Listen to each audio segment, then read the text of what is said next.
Why Buddha's disciples awakened and we don't. The 5 lost qualities.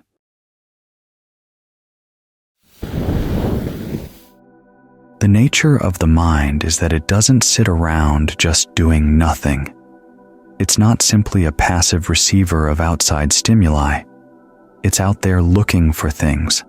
It's constantly active because it knows there are dangers all around. And so the question always in the back of the mind is, what next? What next? What do I do next? What should I do next? It's because this is the nature of the mind that the Buddha's basic teachings are about things we should do.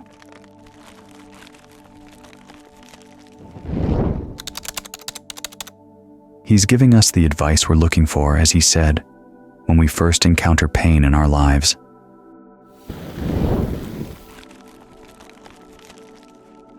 Think about it. You're a child, newly born. You don't understand language. You come out of the womb, and the first thing you do is you cry. There's pain. That's human life. Pain coming in, pain going out, and a lot of pain in between. So even before we knew language at all, we knew that there was pain. And even though we hadn't been able to formulate the question or articulate the question, the basic question was, how do we get out of this? As we learned how to articulate our reaction, it came down to 2 things. 1 is that we were simply bewildered. And 2, is there anyone who knows a way out of this pain? So as I said, the Buddha is offering us answers to those questions. This is one of the reasons why, even though he wasn't the sort of person to go around picking fights with people, if there were people who said that the things you do in the present moment can't make any difference in what you're experiencing in the present moment, he would go and argue with them. He'd ask them first, "Do you really teach this?" Some people would say that what you experience right now is totally shaped by past karma. Others would say that it's determined by some creator God. And others would say, well, there's no real cause for it all. It just happens that way. Nothing you can do about it. The Buddha said that if you teach these things, you're leaving people bewildered.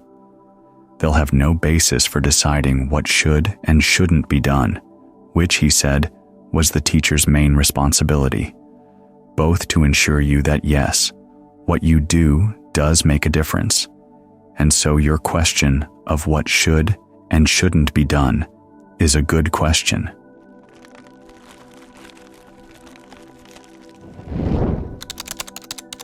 Then he offers answers, the 2 categorical teachings that they call Ekamsa Dhamma in Pali. The first is that unskillful action should be abandoned. Skillful actions should be developed. These include actions in thought, word, and deed, so that there are some shoulds there. The other categorical teaching builds on that, the 4 noble truths. Craving, the second truth, is an unskillful action.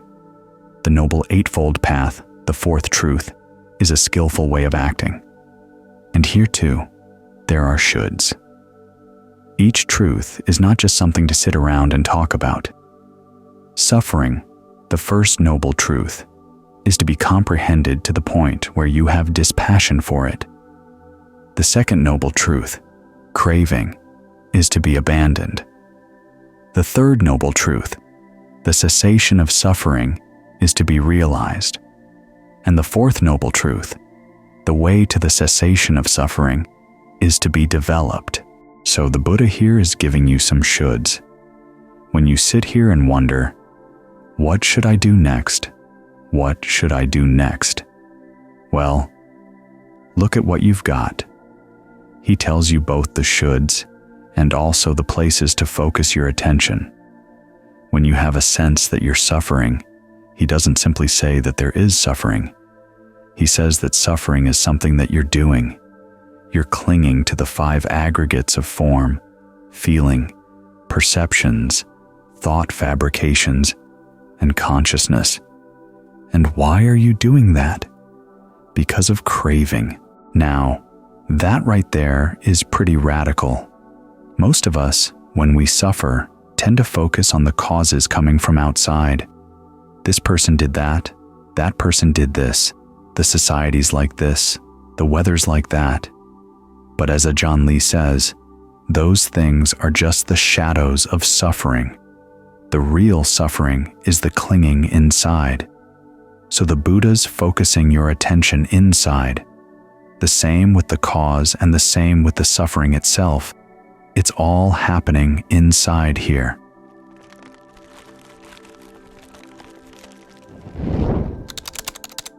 As it turns out, the solution is also found inside.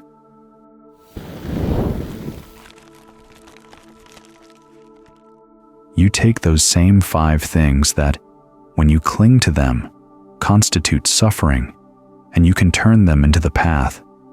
Like right now, as we're sitting here meditating, you're focusing on the breath. That's form, the form of the body. You're creating a feeling of well-being by the way you focus on the breath. Not too long, not too short, not too heavy, not too light. Just right. You have a perception that you hold in mind as to where the breath is coming in, where the breath is going out, how it moves through the body. As for fabrication, you talk to yourself in the beginning about how to get the mind and the breath to fit together snugly. The adjustment work you have to do. Technically, that's called directed thought and evaluation. And then finally, consciousness. You're aware of these things right here. What you're doing is you're taking these things that you normally cling to and carry around, and you're turning them into a path. It's as if you have a load of bricks over your shoulders, but instead of carrying them around on your shoulders, you put them down and use the bricks to pave a path that you can walk on. Or in the Buddha's image, you have to cross over a river. This side of the river is dangerous. The other side of the river is safe. But there's no bridge and no regular boat going back and forth. So you have to make a raft. What do? Where do you get the materials for the raft? From this side of the river. The trees have twigs and branches and leaves. Okay, you cut those, and then you tie them together in the right way. Then you hold on to that raft as you swim across the water. When you get to the other side, you can let the raft go because you've reached safety. You don't need to carry it around on your head. But to get there, you have to take what you've got right here, right now, on this side of the river, and turn it into a path.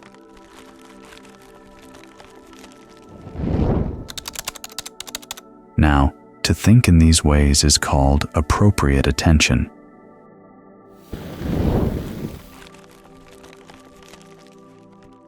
In other words, the Buddha gives you a list of things that are appropriate to pay attention to in the present moment. Pay attention to your clinging. Pay attention to your craving. Pay attention to the things you can do to put an end to the clinging and craving. And not only pay attention, remember what your duties are.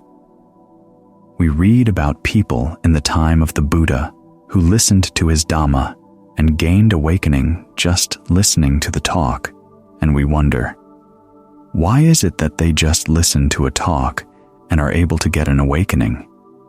We've listened to many talks, yet we don't gain awakening. Well, the answer is, they didn't just listen. As the Buddha said, they developed 5 qualities inside. The first 3 of the qualities have to do with respect. You don't look down on the person giving the talk. You don't look down on the Dhamma he's talking about. And then 3, you don't look down on yourself. In other words, when the speaker talks about things like the noble truths, the duties and noble truths, you're capable of doing these things. If you have that conviction, the normal reaction will be then to look inside and see how the Dhamma talk applies to what you're doing right now. That's where the appropriate attention comes in. You listen to a Dhamma talk and ask yourself, how is it related to the suffering you're creating right now? How is it related to the cause of suffering you're creating right now? What advice is it giving you to change your actions so that they actually put an end to suffering? When you think in those ways, pay attention to the present moment in those ways. That's appropriate attention. When you listen to a Dhamma talk, that's where you pay attention, inside. And finally, the fifth quality is that you're single-minded. You don't let your mind wander away. You stay right here, listening to the Dhamma, seeing how it applies inside. If it doesn't apply inside, just let it go. When people who, in the time of the Buddha, listened to the Dhamma and were able to get awakening, it was because they were doing these things. And these are things that we should all do. It's because of this, the Buddha said, that the internal quality that's most conducive to awakening is this quality of appropriate attention.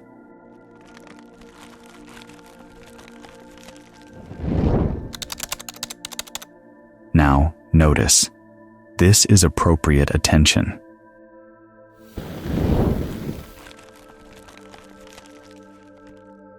It's not just bare attention.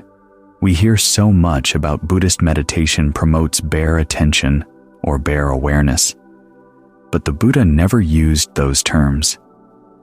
When he talks about the act of attention, he says there are two kinds.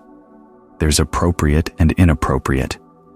Appropriate attention is framed in terms of those categorical teachings, either what you should do to abandon unskillful actions and what you should do to develop skillful actions, or what you should do to carry out the duties of the Four Noble Truths. The Buddha takes this tendency that the mind has to approach experience in an active way, and he's giving you instructions in how to use that tendency of the mind to your advantage. If we have this active tendency of the mind but we do it in ignorance, it's going to cause suffering. But if we do it with knowledge, it can lead to the end of suffering. So this is what he's providing us, the right kind of knowledge. He's providing us points to examine, directing our attention to the right place, giving us a vocabulary, giving us instructions for how to do this, how to do that, in the most effective way to put an end to suffering.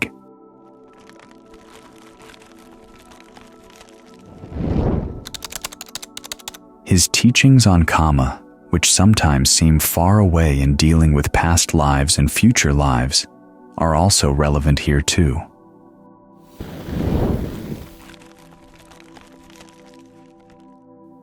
As I mentioned, he said that what you do right now can have an impact on what you're experiencing right now. Your karma coming in from the past is raw materials, the twigs and the branches. But what you're doing right now makes a difference between whether the twigs and the branches just sit there on this side of the river, or whether you tie them together and make them into a raft. Or worse than just sitting here, the worst thing, of course, is piling them up on your shoulder and carrying them around. You have the choice. When the Buddha points out that, yes, your actions in the present moment, your thoughts, your intentions in the present moment do make a difference, he's giving you a real basis for deciding that there is such a thing as what should be done and what shouldn't be done. As he says, if you have a teaching that doesn't even give you a basis for having the concept of what should and shouldn't be done, you're still left bewildered the way you were when you were a little child, especially when you're told there's nothing you can do. It makes you totally helpless. But when you realize that there are things you can do, and they do make a difference, that empowers you. On top of that, he tells you the best things to do. This is his gift as a teacher to you, providing for your protection, ending your bewilderment, and answering that question: is there someone who knows a way to put an end to the suffering?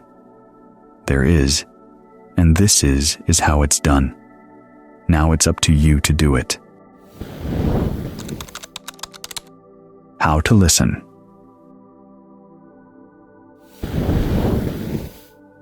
The Buddha gives lessons in how to listen to a Dhamma talk. There are 5 altogether. The first 3 have to do with respect. As he says, 1. You don't despise the person giving the talk. 2. You don't despise what's being said in the talk. And 3. You don't despise yourself. In other words, you open yourself to the possibility that something good might be said, something useful might be said in the talk, and that you're up to making good use of it.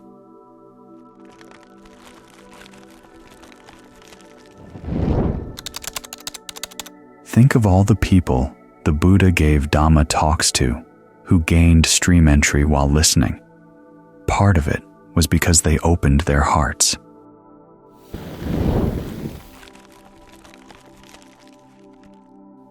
There's the case of Yasa, who was going through a lot of turmoil.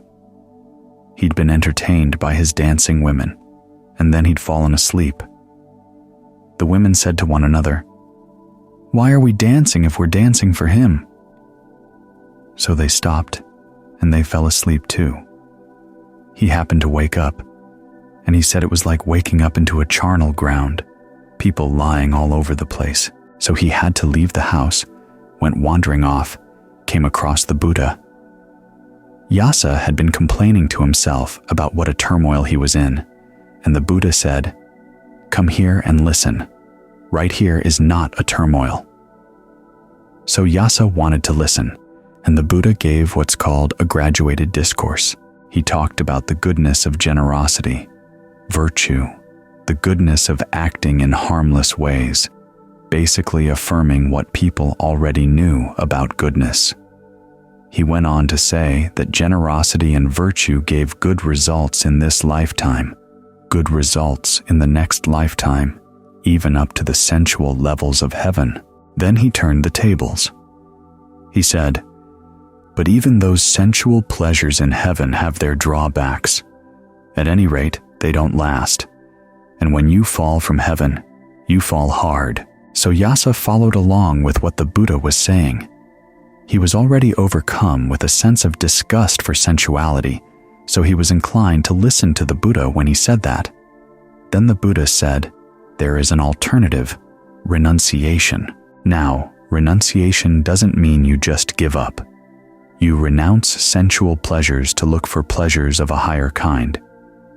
This gets into the 4th quality for listening to a Dhamma talk, which is that you make your mind single. Ekaga is the Pali word. Now, ekagata, the noun version of that, is a definition of concentration.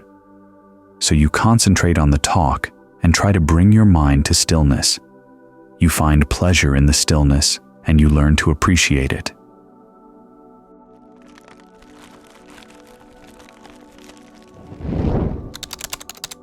It's sad that of all the factors of the path, right concentration is the one that gets dropped most often.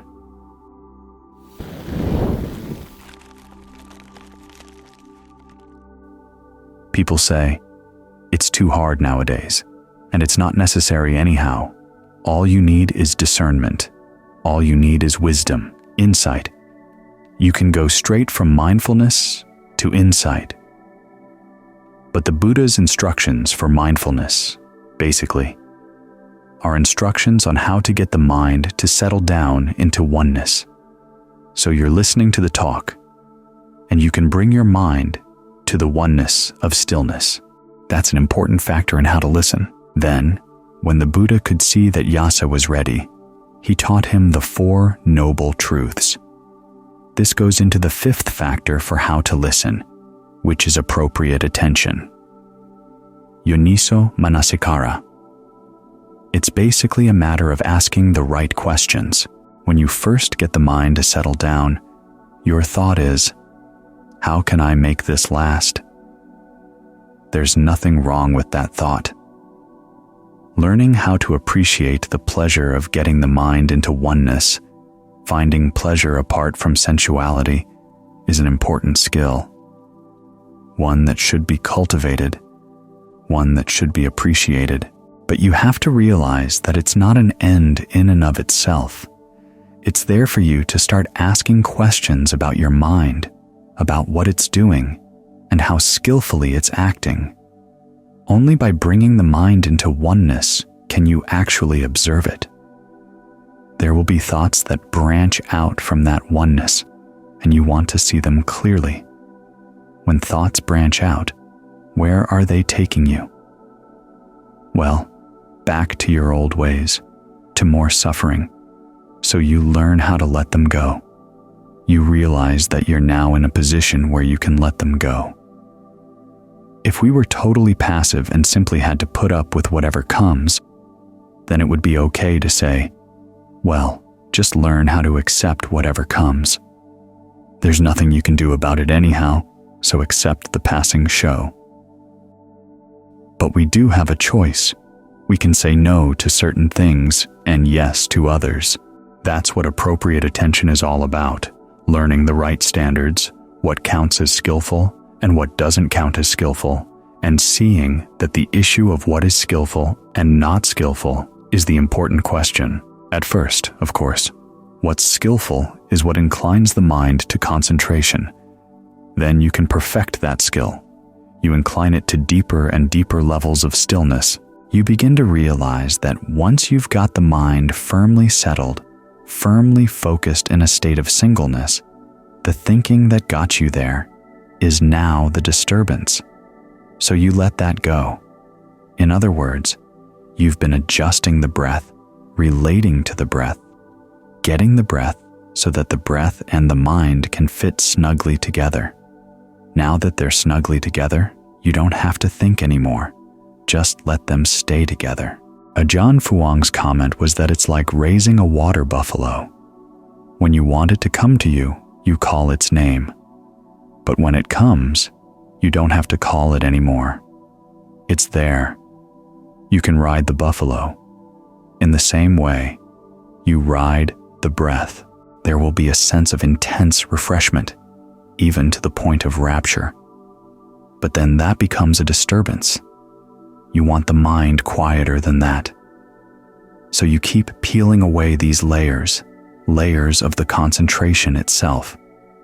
As you peel away, it's like peeling an onion. You finally get to the point where there's nothing more to peel away.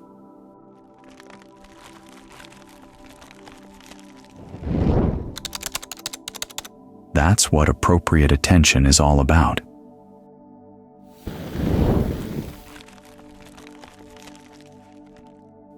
It gets you from the question of what's skillful and what's not skillful directly into the questions behind the Four Noble Truths. Where is there stress here? You see that stress in whatever is still wavering in the mind, whatever is going up and down in the mind. Then you see the cause.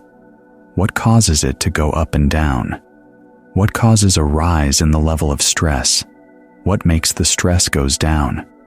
You notice that it's something you're doing, and the reason you can see it now is because you've been practicing the path, getting the mind as quiet and undisturbed as possible. So this question about what is skillful and what is not skillful morphs very quickly into the Four Noble Truths. You keep peeling things away until there's nothing left to peel away. That's when the mind can open up to something that's not fabricated, not put together. It was through this process that Yasa gained the Dhamma eye. Whatever is subject to origination is all subject to cessation. In other words, what is caused by fabrications in the mind will all have to fall away. The question is, in what state of mind would that realization occur? It would have to be a state of mind in which you saw something that was not subject to fabrication and did not fall away. An experience of the deathless. That's called knowing how to listen. You have respect for the speaker, respect for the talk, respect for yourself. You get your mind still, and you start asking the right questions inside inspired by the talk. Now, gaining the Dhamma eye doesn't necessarily change your personality, but it does change your perception of what is possible in the world. It is possible through your own efforts to find a deathless happiness. You may not fully experience the deathless. That's what's called stream entry. So there's more work to be done. But what you have experienced reorients you. You've seen something that's not composed of any of the aggregates, but there is a consciousness there. So from that point on, you would never identify yourself as being identical with the aggregates, or owning the aggregates, or being in them, or having them be in you. Your doubts about the Buddha are gone. You see that he knew what he was talking about.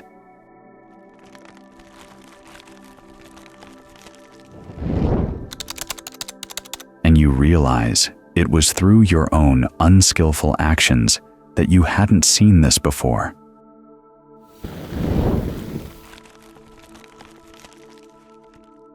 One of the chastening parts of the experience is that you see how you willfully ignored this aspect of your experience. So stream entry is not accompanied by pride. It's accompanied by a sense of your own foolishness. But at the same time, there's an intense sense of relief that there is something that doesn't die, and you found it. That's why it's such a momentous experience. Personality. There are stories in the canon. Mahapajapati, after she became a stream enterer, was still very stubborn. She even argued with the Buddha.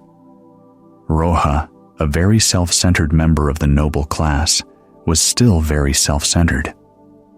After he became a stream enterer, the first thing he said to the Buddha was, "From now on, the Sangha should receive gifts from me and nobody else." So obviously there's more work to be done. There's the case of Upali, the householder. Originally he'd been a follower of the Jains, and he went one day to try to disprove the Buddha's teachings. During his conversation with the Buddha, he kept on refusing to listen to the Buddha's reasons, saying, "I'm still not convinced.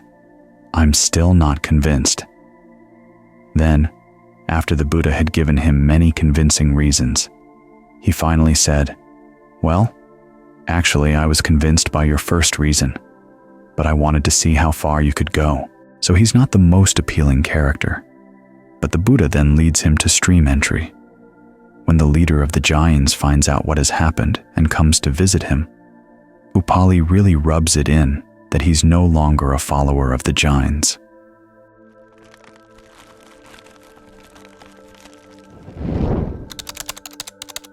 So, we're not trying to work on a change in the personality.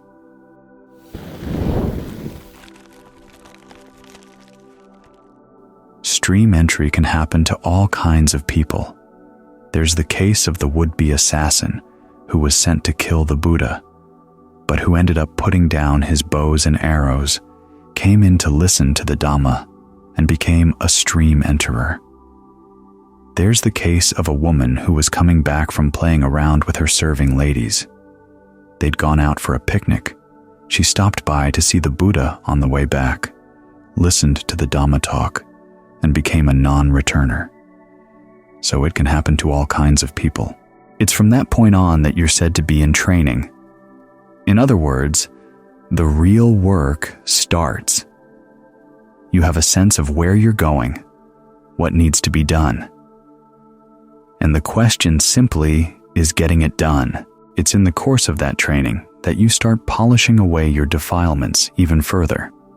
Of course, it's good to polish away whatever ones you can before then, to prepare yourself to get into training.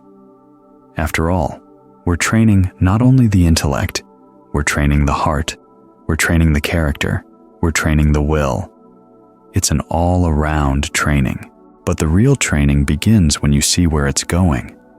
You know where the arrow is aimed, and it's simply a matter of following the arrow all the way to the end. It starts with knowing how to listen and how to take the Dhamma inside and get the most out of it. So, remember these 5 qualities. You don't despise the speaker. You don't despise the Dhamma. You don't despise yourself. You develop singleness of mind as you listen, and you apply appropriate attention, asking the right questions. That's how you find something really special inside.